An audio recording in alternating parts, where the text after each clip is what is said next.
Before we dive in, this video isn't financial advice. We're just sharing what works for us, and we hope it helps you on your own journey. Feeling stressed out from the daily grind of the rat race? Worried about people trying to steal your lunch?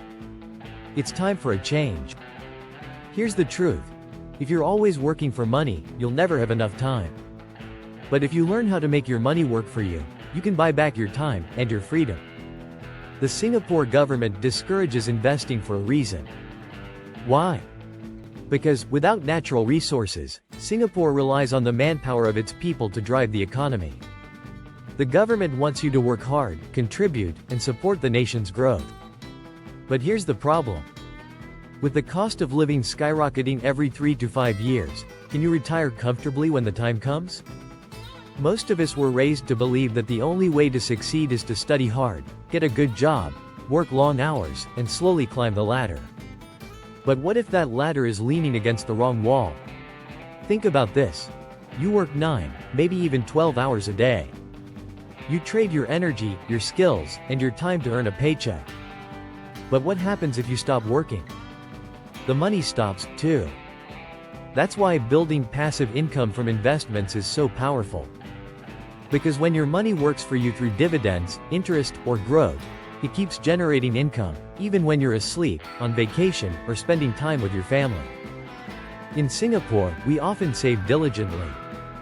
But saving alone won't make you wealthy, especially when inflation is silently eating away at your money every year. Many Singaporeans find investing daunting. However, understanding the basics can lead to financial freedom. Let's break it down. If you start investing in your 20s, by the time you hit your 50s or 60s, you could be sitting on a comfortable nest egg. One powerful strategy is dollar cost averaging, DCA, into an S&P 500 ETF, like VOO or SPY. These ETFs track the top 500 US companies, so your money is working for you, growing over time, no matter how the market moves.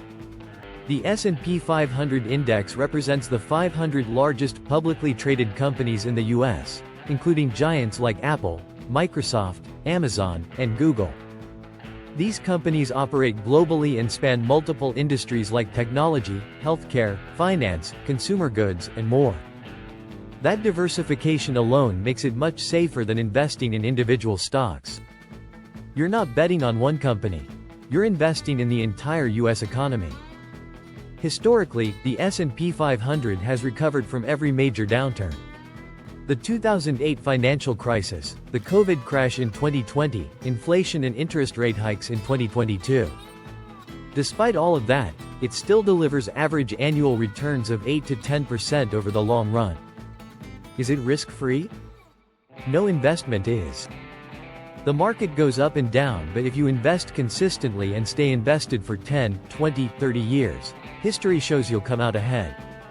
Even Warren Buffett says that if you're not sure what to invest in, just DCA into an S&P 500 index fund and hold it for the long term. It's a simple, low-cost, time-tested way to grow your wealth safely. Now imagine this.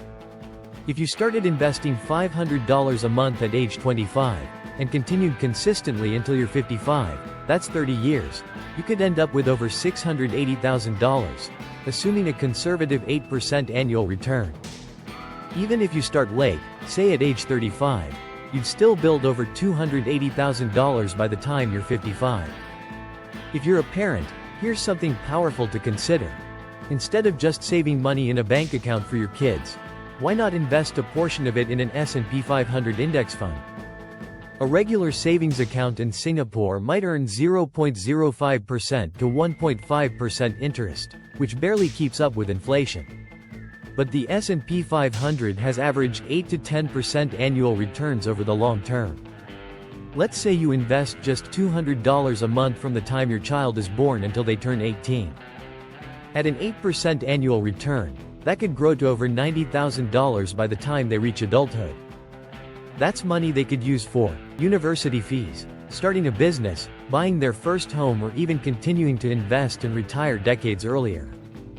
More importantly, you're not just giving them money, you're giving them a head start on financial freedom, and a powerful lesson in how wealth is built over time.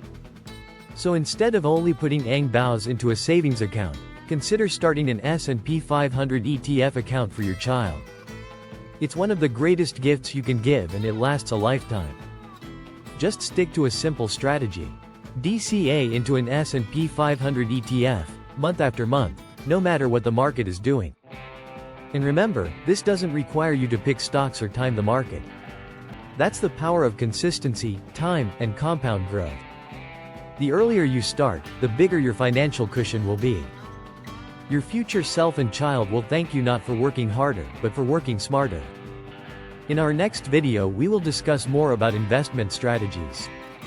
If you find our investment approach valuable, give this video a like, subscribe, and hit the notification bell so you never miss an update.